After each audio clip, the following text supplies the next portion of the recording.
Hi guys, അപ്പോൾ ഈ skirt വെച്ചിട്ട് രണ്ട് രീതിയിൽ എങ്ങനെ സ്റ്റൈൽ ചെയ്യാൻ നോക്കാം. സിമ്പിളായിട്ടാണ് കേട്ടോ സ്റ്റൈൽ ചെയ്യുന്നത്. അപ്പോൾ ഈ സ്കേർട്ടിൻ്റെ കൂടെ ഇപ്പോൾ ട്രെൻഡിങ് ആയിട്ടിരിക്കുന്ന അജ്രക്കാണ്. അപ്പോൾ അജ്രക് പ്രിൻറ്റിലുള്ള അജ്രക് പ്രിൻ്റ് എന്ന് പറഞ്ഞാൽ ഇങ്ങനത്തെ പ്രിൻറ്റിലുള്ള ഒരു ടോപ്പും ഈ സ്കേർട്ടും വെച്ചിട്ടാണ് ഫസ്റ്റത്തെ ഒരു സ്റ്റൈലിംഗ് എന്ന് പറഞ്ഞിട്ടുണ്ടെങ്കിൽ. അപ്പോൾ ഞാൻ ഇയറിങ്സും വളയും മാലയും ഒക്കെ ഇട്ടിട്ട് സിമ്പിളായിട്ട് ഹെയറും കൂടെ ചെയ്തിട്ടുള്ള ഒരു ലുക്കാണ്.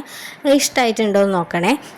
നമ്മുടെ സെക്കൻഡ് ലുക്കിൽ എങ്ങനെയാണെന്ന് വെച്ചിട്ടുണ്ടെങ്കിൽ ഇതേ ഓർണമെൻറ്റ്സും കാര്യങ്ങളൊക്കെ തന്നെയാണ്.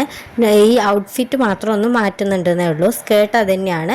അതിൻ്റെ കൂടെ ഈ റെഡിമെയ്ഡ് ബ്ലൗസ് വെച്ചിട്ട് സെറ്റ് മുണ്ടിൻ്റെ സെറ്റ് മുണ്ടിൻ്റെ കൂടെ ഉള്ള നമ്മൾ ദുപ്പട്ടയായിട്ട് യൂസ് ചെയ്യുമല്ലോ, അത് വെച്ചിട്ട് ഇതേപോലെ ധാവണിയായിട്ട് കൊടുത്തതാണ് കേട്ടോ. അപ്പം ഇതെങ്ങനെ ഉണ്ടെന്ന് പറയണേ. ബാക്കിയുള്ള ലുക്കൊക്കെ സെയിം ആണ്. അപ്പോൾ ഇതിൽ ഏത് ലുക്കാണ് ഇഷ്ടപ്പെട്ടതെന്ന് പറയണേ. അപ്പോൾ ഇത്രയേ ഉള്ളൂ.